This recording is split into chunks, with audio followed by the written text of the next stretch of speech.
Welcome back. Joining us now is incumbent Republican Senator John Thune. Mr. Thune, first, tell us why you want to be reelected to the U.S. Senate. Well, Kelly, it's because I think I can make a difference there.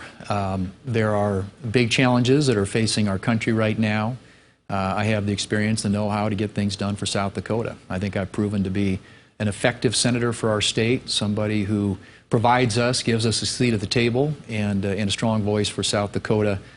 Working families, farmers, ranchers, business people all across this state. I've had a record of accomplishment that I think suggests that there's more to be done and more that I can do, and I want to use whatever God-given abilities I have and use them to the betterment of the people here in South Dakota. Let's talk a little bit about inflation. What can be done to reduce rising prices for families? Well, first, stop the wasteful spending. One of the reasons we have inflation in the first place is there's a lot of reckless spending passed on a party line basis in this last couple of years, and that's flooded the zone with a lot of dollars, and the textbook definition of inflation is too many dollars chasing too few of goods. So we've got to get the spending under control in Washington, the wasteful spending. Secondly, I think you have to have an energy policy, and all of the above American independence energy policy, something that we don't have today. When this administration took power, they, for all intents and purposes, shut down American energy production. As a consequence of that, we don't have enough supply in this country, and of course that's driven prices up. So inflation, in many ways, because energy is baked into everything that you buy, is largely a part of the fact that we lack an energy policy. So I would go there secondly, and then finally, I think just having a regulatory and tax policies that are light touch, so that those who invest in our economy are willing to make those investments, because that also increases the supply of goods in our economy, and that helps get the inflation situation more in equilibrium. So it's economic growth, it's cutting wasteful spending, it's having a coherent energy policy for this country. I think those are all solutions that would do a lot to address what, in my view, is a runaway problem and 40-year high inflation. Okay. I want to move on to another issue we hear about a lot, immigration issues at the southern border. What needs to be done there? Well, first and foremost, enforce the law. We're a nation of laws. If you don't have laws and you don't have a border, I mean, you can't have a country if you don't have borders. And right now, we're essentially a nation without a border. Last year, fiscal year, 2.3 million people were apprehended trying to illegally enter the country, and that doesn't count what they call the gotaways, which was another 600,000 or so.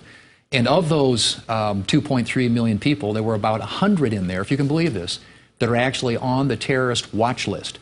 So this just isn't a law enforcement issue. This isn't an issue that's affecting our communities, including here in South Dakota, including right here in Sioux Falls, when it comes to the illegal drugs coming across the southern border. It's also a national security issue. When you have 100 people on the terrorist watch list who've concluded that the best way to get into and infiltrate the United States is coming across the southern border, you have a big problem.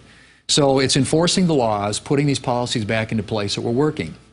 There was a policy under the previous administration called Remain in Mexico, where people who were seeking asylum could have their cases adjudicated in Mexico before they got to the United States. And so you didn't have this massive influx of people coming across the border. But I think you also need more personnel, you need more technology, you need more infrastructure. And, you know, people talk about the wall. The wall is a deterrent.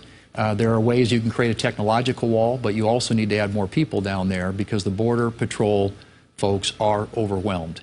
And this administration is turning a blind eye and a deaf ear to everything that relates to immigration in this country, and we're paying a dear price for it in our communities, including right here in South Dakota, where a lot of those illicit types of things that are being trafficked across the southern border are ending up.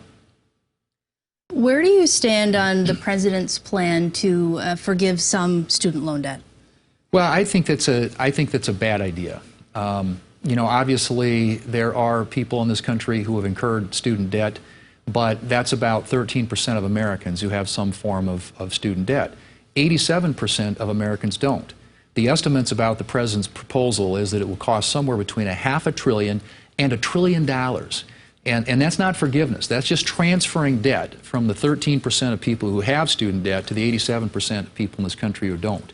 There are a lot of people who work hard in this country who didn't have the opportunity to go to college, many who did, who worked hard to pay their loans back, or who had parents that scrimped and saved to help them get through.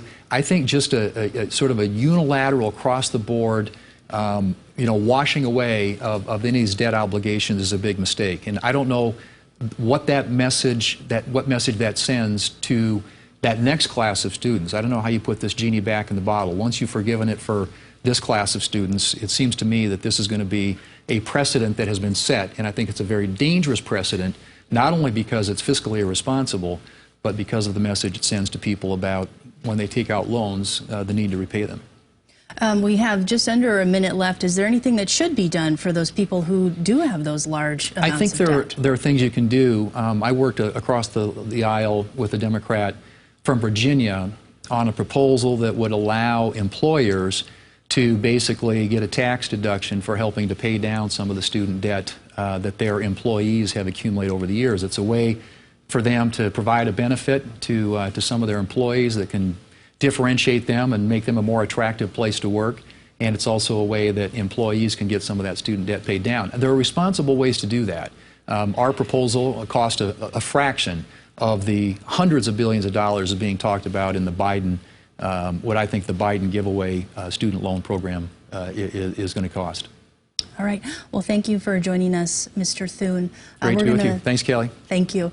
We're going to take a break. You're watching the KELOLAND News Election Special.